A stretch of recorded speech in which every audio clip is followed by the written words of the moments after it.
Ironman, that's kind of catchy. It's got a nice ring to it. I mean, it's not technically accurate. The suit's a gold titanium alloy, but it's kind of a thought. Hi, welcome to Question Entertainment. I'm Abby Rooney. And I'm Christopher Willett. And today we'll be looking at...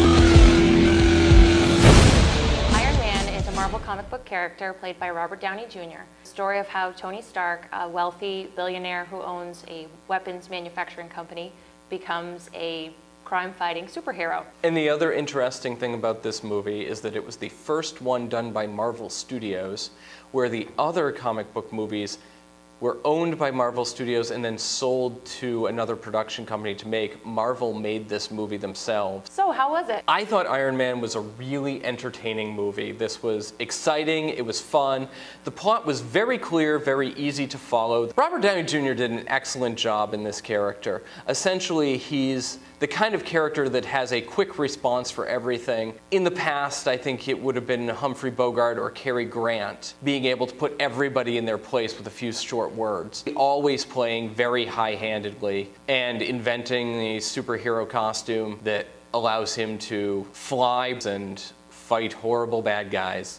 The entire soundtrack, it starts with AC/DC's Back in Black, ends with Iron Man by Black Sabbath. Through the middle, it's orchestrated heavy metal music. It's a teenage boy adrenaline rush, which I still enjoy. I didn't think it was terribly exciting. I thought there were long stretches of not much happening. The other thing that I was having a hard time with was the fact that he was supposed to be building a missile for the terrorists, and he was building an iron suit, and they didn't seem to catch on, and even when they did... But wasn't the suit behind the camera?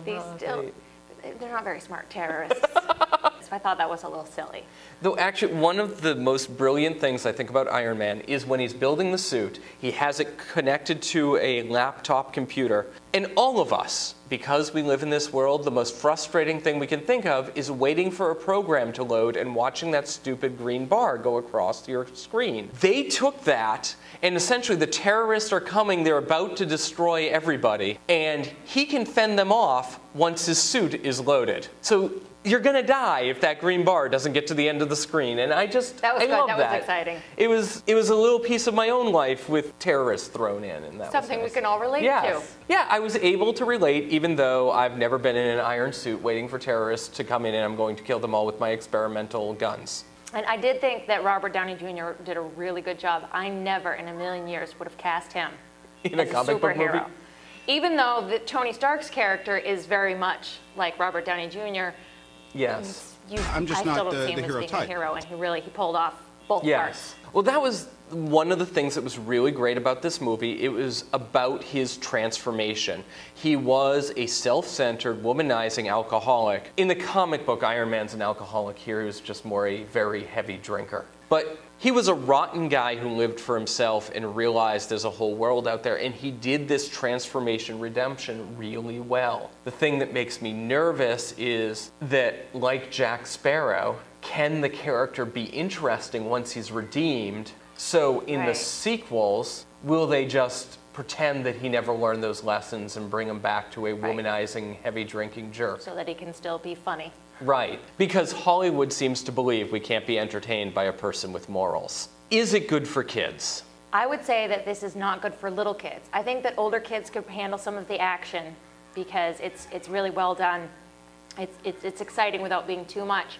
However, some of the scenes with the terrorists are a little bit disturbing, especially when the terrorist goes after families and there's children involved. That can be very disturbing. I mean, you don't actually see anything, but it is pretty intense. The other issue was the opening scene with the girl. Yeah, there's a few girls wearing less than they should. There's even a scene where he's in his private jet, his stewardess tie their shirts to show off their midriff and start dancing on stripper poles. Technically, they're on the screen less, and they're less sensual than the background dancers in Alvin and the Chipmunks, but because they're using stripper poles, a lot more is implied. That seems to be what happens a lot. We have a scene where he actually does surgery on his own heart. And though not a whole lot is shown, it lets us know this is what's going on, and it can be very disturbing. I would strongly suggest previewing this movie before showing your kids. The other thing that's probably going to crop up if you watch this with your kids is he does go to bed with someone, and it might cause for some uncomfortable questions.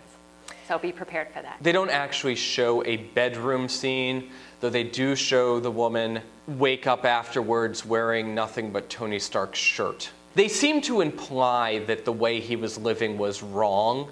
Ultimately, they never come right out and say what he was doing was wrong. If you'd like a complete breakdown of what's on the screen, check screenit.com.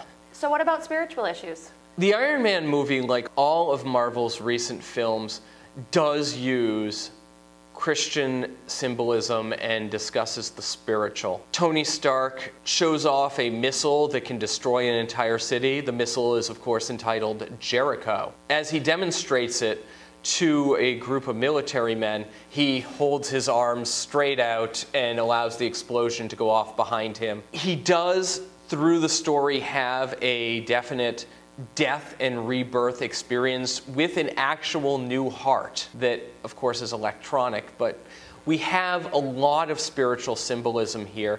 We have a change. They do not get straight down to it is God or it is even the Christian idea of redemption, though anytime they do, like the Jericho missile, they use at least biblical terminology. There's one character at the beginning whose plan it is to distract the terrorists and allow himself to be killed. He figures this is good because he will sacrifice himself to save Tony Stark, and also he believes he's going to heaven, where he'll be rejoined with his entire family. The character appears to be Jewish, at least in race, if not religion, but it's never specific why he thinks he's going to heaven or why he thinks his family will be there.